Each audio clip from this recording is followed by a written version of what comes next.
ଆଜ୍ଞା ନମସ୍କାର। ଏ ଆଲୋଚନାଟା ସ୍ୱାମୀ ସ୍ତ୍ରୀ ଭିତର କଥା। ସ୍ୱାମୀ ଅଫିସ୍ ଯାଇଛନ୍ତି, 5ଟା ସମୟ ହେଇଯିବ, ଫୋନ୍ ଗଲା, ହଏ ଟିକେ ନାକୁ ଚାଉଳଟା ଆଣିବ ଆଉ ଡାଲି ଆଣିବ। ହଉ ଠିକ୍ ଅଛି, ନେଇକି ଯିବି। ଚାଉଳ ଡାଲି କିଣିକି ଘରକୁ ଅଧା ହେଇଛନ୍ତି, ଜିରା ଲଙ୍କାଟା ଭୁଲିଗଲି, ମୋର ଜିରା ଲଙ୍କାଟା ଟିକେ ଆଣିବ। ହଉ ଠିକ୍ ଅଛି। ଘର ପାଖ ହେଲା ବେଳକୁ କଦଳୀ ଆଉ ଭୋଗ ଟିକେ ମନେ ପଡ଼ିଲାନି, ଟିକେ ଯାଇକି ଆଣିଥାନ୍ତ। ଆରେ ଗୋଟିଏ ଲିଷ୍ଟ ତ କରିକି ଧରେଇଦେବ, ହ୍ୱାଟ୍ସଆପ୍ରେ ପଠାଇଦେବ, ସେ ସବୁ ନେଇ ଆସିବେ। ସେ ନୁହଁ ଥର କି କହିଲେ କି ଅବସ୍ଥା ଘାଣ୍ଟି ଚକଟି ହେବା କଥା ନୁହେଁ।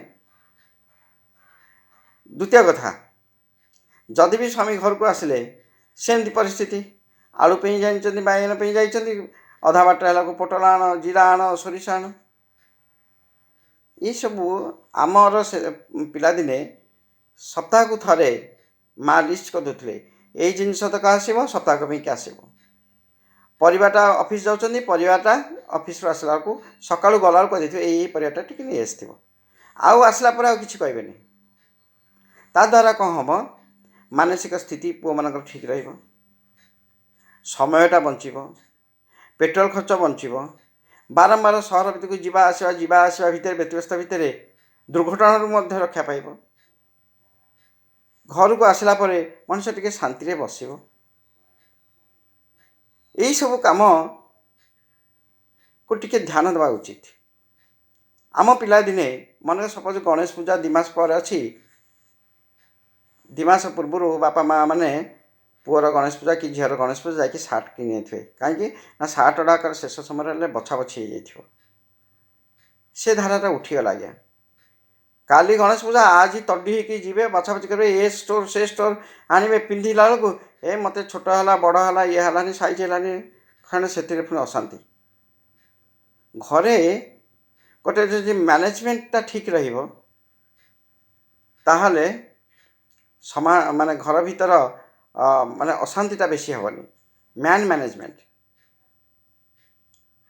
ସ୍ୱାମୀକି ବହୁତ ଆଜ୍ଞା ସୁଯୋଗ ଦେବେ, ସେ ସମୟ ଦେବେ, ସେ ଟିକେ ନାକୁ ନିଜ ବ୍ୟବସାୟ ହେଉ, ନିଜ ଚାକିରି ହେଉ, ଟିକେ ସମୟ ବିତେଇବେ।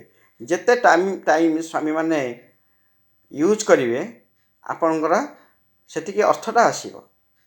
ଆଜିକାଲି ଦେଖାହେଉଛି, ମୁଁ ବା 6ଟା ବେଳକୁ ବସିଲାଣି, ତୁମେ କହିଥିଲ 6ଟା ବେଳକୁ ଆସିବା ପାଇଁକା, ମୁଁ ବସିଲାଣି ଯିବା ପାଇଁକା ବାହାରକୁ, କ'ଣ ଏତେ ସମୟ ଡେରି ହେଉଛି, ମୋ କଥା ତୁମର ଧ୍ୟାନ ନାହିଁ ବୋଧେ।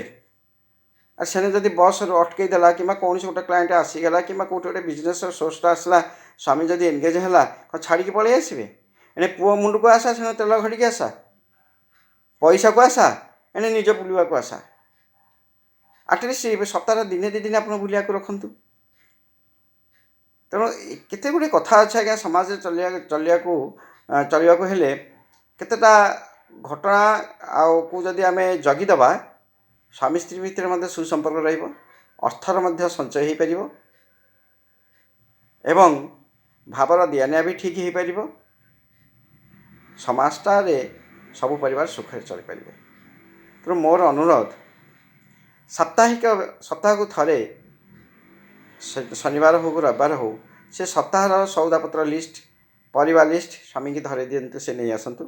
ବାରମ୍ବାର ସ୍ୱାମୀକି ହଇରାଣ ହରକତ ତାଙ୍କର କାର୍ଯ୍ୟ କ୍ଷେତ୍ର ଉପରେ ନ କରିକି ତାଙ୍କୁ ଟିକେ ଶାନ୍ତି ପ୍ରଦାନ କରନ୍ତୁ।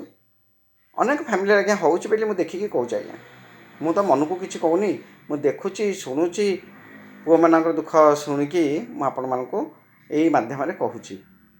ଏଇ ଦିଗରେ ଟିକେ ଯତ୍ନବାନ ହେବେ ପରସ୍ପର, ତାହେଲେ ମୁଁ ଭାବୁଛି ଆନନ୍ଦରେ ଆପଣ ଦିନ କାଟିବେ। ମୋ ସାମ୍ନା ଲୋକଟା ଯଦି ହସୁଥିବ, ମୋତେ ମଜା ଲାଗିବ। ମୋ ସାମ୍ନା ଲୋକଟା ଯଦି କାନ୍ଦିବ, ମୋତେ କ'ଣ ଭଲ ଲାଗିବ ଆଜ୍ଞା? ତ ମୁଁ ଚାହେଁ ସବୁ ପରିବାର ହସ ଖୁସିରେ ରୁହନ୍ତୁ, ସମାଜଟା ସୁନ୍ଦର ହେଉ। ନମସ୍ତେ। କଥା କେମିତି ଲାଗେ ମୋତେ କହିବେ ଆଜ୍ଞା। ମନକୁ ଯାହା ଭାବନା ଆସୁଛି କହିଦେଉଛି, ମୋର ଭୁଲ ଭଟକା ଥିଲେ କଥାରେ କ୍ଷମା ବି କରିଦେବେ। ନମସ୍ତେ।